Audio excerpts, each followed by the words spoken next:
नए होप के साथ आ गया है सुपरमैन का टीजर ट्रेलर और मैं भी आ चुका हूँ उसी का ही ब्रेकडाउन लेके। तो चले ज्यादा टाइम वेस्ट ना करते हुए शुरू करते हैं आज के इस नए वीडियो को।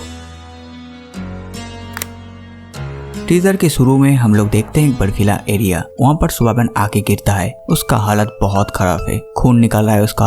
और यहाँ पर एक चीज हम लोग याद आ जाता है, डू यू ब्लीड। और यहाँ पर कहते हैं यस। मतलब यहाँ पर एक चीज देखिए, जहाँ पर सुपरमैन का ब्लीडिंग हो रहा है, मतलब जो उसको मारा है या जिसके साथ उसका फाइट हुआ है वो कितना पावरफुल हो सकता है। इसके अगले शॉट में हम लोग देखते हैं सुपरमैन का अल्टर ईगो क्लार्क केंट को, जो कॉमिक्स की तरह डेली प्लेनेट में काम करते हैं और वो ऑफिस में जाता है। कॉमिक्स में डेली प्लेनेट एक न्यूज़पेपर कंपनी होता है, लेकिन ऐसा लगता है कि जेम्स गन इसको सिर्फ और सिर्फ न्यूज़पेपर कंपनी ना रखते हुए इसको मॉडर्न टच देगा और इसको न्यूज चैनल बना देगा, जैसे हम लोग स्पाइडरमैन के यूनिवर्स का डेली ब्यूगल को देखा था, ठीक वैसे ही। यहाँ तक कि मूवी में दिखाया हुआ डेली प्लेनेट का जो लोगो है वो same to same comic accurate है, जो देखने में बहुत ही बढ़िया लगता है। नेक्स्ट शॉट हम लोग देखते हैं डेली प्लेनेट के अंदर में लुइस लेन और क्लार्क केंट को। और ये सीन देख के इतना तो लगता है कि इस मूवी में सुपरमैन का जो अल्टर ईगो है क्लार्क केंट, उसके साइड को भी अच्छे तरीके से एक्सप्लोर करेंगे। साथ ही साथ सुपरमैन का साइड भी एक्सप्लोर होगा, लेकिन क्लार्क केंट का साइड है वो भी अच्छी तरीके से एक्सप्लोर किया जाएगा इस मूवी में, जो कि स्नाइडर की मूवी में मुझे थोड़ा अलग फील हुआ। मैं अपना बात कर रहा हूँ, मुझे पर्सनली अलग फील हुआ था, क्योंकि मैं जब छोटा था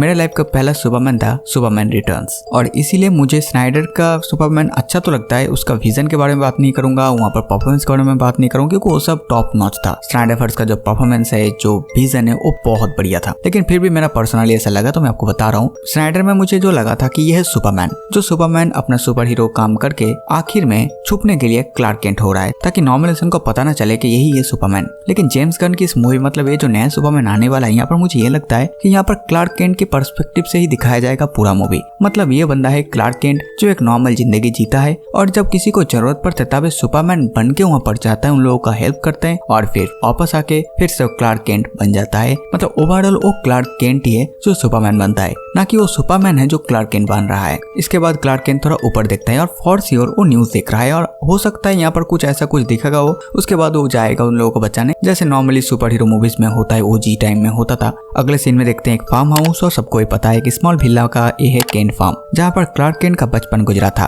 और यहाँ पर क्लार्क अकेला बैठा है। अगले सीन में हम लोग क्लार्क का फादर जोनाथन केंट को देखते हैं। जोनाथन को यहाँ पर देख कैसे लग रहा है कि वो दुखी है, और हो सकता है कि जेम्स गन इस मूवी में जोनाथन के बदले मार्था को मार देंगे। ये मुझको लगता है ये गलत भी हो सकता है। टीजर के शुरू में हम लोग जैसे सुपरमैन को बर्फीले एरिया में गिरा हुआ देखा था, और वहाँ पर वो सीटी मारते हैं, और उसका आवाज सुनते ही वहाँ पर क्रिप्टो द सुपर डॉग आ जाता है। और कॉमिक्स में सुपरमैन का एक कुत्ता भी एग्जिस्ट करते हैं जिसका नाम है क्रिप्टो, और उसके पास भी सुपरमैन की जैसे ही सुपर पावर है, और वो भी बिलोंग करते हैं क्रिप्टन प्लैनेट से। जब छोटे सुपरमैन मतलब कार्ल एल को अर्थ के लिए भेजा गया था, तब उसका फादर जॉन एल उसको भेजने के बाद उसको देखभाल करने के लिए उस क्रिप्टो द सुपर डॉग को भी भेज देते हैं। लेकिन मैं उस साइड को एक्सप्लोर करने नहीं जाऊंगा। साथ ही साथ मैं आपको बता दूं कि DC league of super pets movie आप देख सकते हैं, जो 2022 में आया था। वहाँ पर इस एंगल को आप जान सकते हैं कि क्रिप्टो कैसा है, वो क्या क्या कर सकते हैं, कहाँ से बिलोंग करते हैं, तो वहाँ पर अच्छा कैसे मूवी में बताया गया है। और बहुत टाइम से सुनने को मिल रहा था कि जेम्स गन क्रिप्टो को इंट्रोड्यूस करेंगे, जो कि एक सीजे कैरेक्टर होगा, और यहाँ पर हम लोग उसको देख सकते हैं। और मुझे पता है कि जेम्स गन कोई भी सीजे कैरेक्टर से डिसअपॉइंटेड नहीं करेंगे, क्योंकि हम लोग गार्डियंस ऑफ द गैलेक्सी में ऑलरेडी ग्रूट और रॉकेट को देख चुके हैं,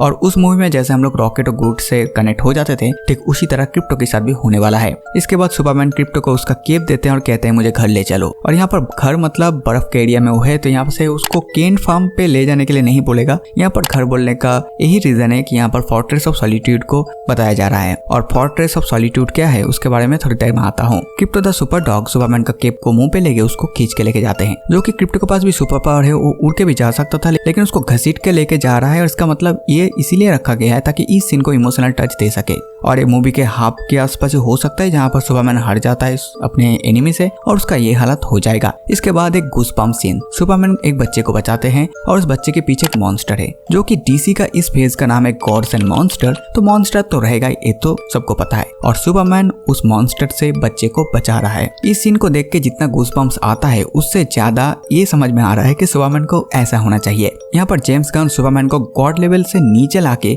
उसको एक दोस्त के जैसा सबके सामने रखेगा, एक होप, एक उम्मीद। और हम सबको पता है कि सुपरमैन ही है उम्मीद, और इस बच्चे को बचाते हुए देख के मेरे अंदर वो उम्मीद जागा है कि हाँ कुछ तो आने वाला है। फिर हम टकलू बॉस को देखते हैं, लेक्स लूथर को, जिसको प्ले यहाँ पर निकोलस हॉल्ट कर रहे हैं, जो इससे पहले मार्वल के यूनिवर्स में बीस्ट का रोल प्ले किया था फॉक्स यूनिवर्स के एक्समैन में। इसके बाद लूथर कॉर्प का एक लोगो मिलते हैं हम लोगों को देखने में, और कॉमिक्स में जो लेक्स लूथर है उसका जो कॉर्पोरेशन है उसका नाम है लेक्स कॉर्प। इसके बाद लेक्स लूथर के हाथ में हम लोग बंदूक देखते हैं। अगले सीन में सुपरमैन एक ग्लास के चेम्बर को तोड़ के बाहर आते हैं। हो सकते हैं यहाँ पर उसको किसी ने कैद किया है और वो लेक्स लूथर हो सकते हैं। अगले सीन एक बॉर्डर टाइप जगह है जहाँ पर बॉम्ब ब्लास्ट हो रहा है, और एक बच्चा सुपरमैन का एक फ्लैग ऊपर लेते हैं और सुपरमैन को बुलाते हैं, और जो कि सुपरमैन है उम्मीद तो वो जरूर चाहेंगे उन लोगों का मदद करने जो कि उसके देश के बाहर होगा, और उसके वजह से कुछ पॉलिटिकल एंगल भी हम लोग को देखने को मिलेगा। अगले सीन में अमेरिकन पब्लिक सुपरमैन को कैन से हमला करते हैं क्योंकि ये लोग हेट कर रहे हैं उसके ऊपर। हो सकते हैं सुपरमैन कुछ ऐसा कर चुका है या फिर नहीं कर पाया है, कुछ लोगों को शायद वो नहीं बचा पाए हैं या फिर कुछ काम में वो सक्सेसफुल नहीं हो पाए हैं, इसीलिए जो अमेरिकन है वो इतना हेट दिखा रहे हैं। इसके बाद सुपरमैन जाके स्टेक इंडस्ट्रीज में घुसते हैं और वहाँ पर और कुछ सुपर हीरोज को हम लोग देखते हैं जैसे Green Lantern, Hawk Girl and Mister Terrific. हो सकता है ये लोग उसको समझाने आए हैं, और इस मूवी में सुपरमैन अपने अर्ली स्टेज में रहेंगे।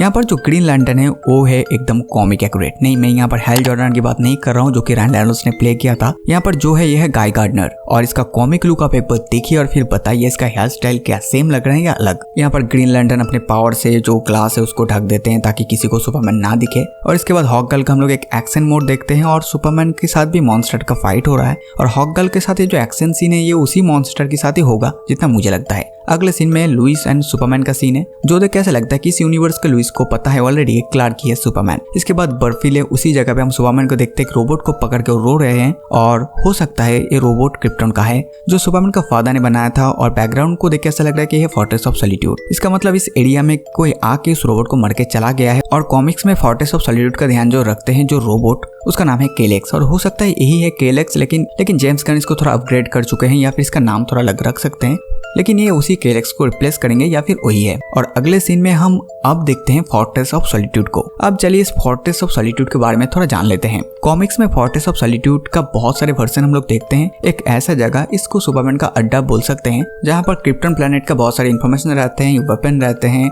साथ ही साथ सुपरमैन का सूट से लेके बहुत सारे चीजें यहाँ पर क्रिप्टन प्लेनेट से जुड़े चीजें रहते हैं। और इस फोर्ट्रेस ऑफ सॉलिट्यूड को हम लोग मैन ऑफ स्टील मूवी में एज स्पेसशिप का लुक में देखे थे, और टीजर में इसको देख के आइस क्रिस्टल के जैसा लग रहे हैं, और सुपरमैन की ओजी मूवी में ठीक इसी तरीके का दिखाया गया था। साथ ही साथ कॉमिक्स में इसका बहुत सारे वर्जन है, जैसे ओरिजिनल कॉमिक्स में से दिखाया गया कि बर्फीले एक पहाड़ है, उसके पास ही है फोर्ट्रेस ऑफ सॉलिट्यूड, और उसका सोने जैसा जो दरवाजा है उसी का इस्तेमाल करके यहाँ पर जा सकते हैं। साथ ही साथ 1986 के मैन ऑफ स्टील में हम लोगों को ये दिखाया गया कि कैसल जैसा है। इन्फिनाइट क्राइसिस में ऐसा दिखाया गया कि ये जो है ये अभी जैसे मूवी में दिखाया है ऐसे है। फ्लैश पॉइंट के इवेंट के बाद इसको गोल क्रिस्टल के जैसा दिखाया गया। इसके बाद कुछ क्विक शॉट हम लोगों को मिलता है। इसके बाद मेटामॉर्फो को हम लोग देखते हैं, जिसका सुपर पावर है केविन जैसा, मतलब बेंटन का केविन जैसा इसके पास सुपर पावर है। और इसके बाद बहुत सारे क्विक शॉट मिल जाता है, और इसके बाद हम लोग देखते हैं एक मिस्टीरियस कैरेक्टर को जो ब्लैक सूट में है, और उसके साथ सुपरमैन का बहुत ज्यादा फाइट हो रहा है। और बहुत सारे सोर्स से ये पता चला है कि ये जो है ब्लैक सूट वाला ये है अल्ट्रामैन। नेक्स्ट सीन में हम लोग देखते हैं लेक्स लूथर के जो आर्मी है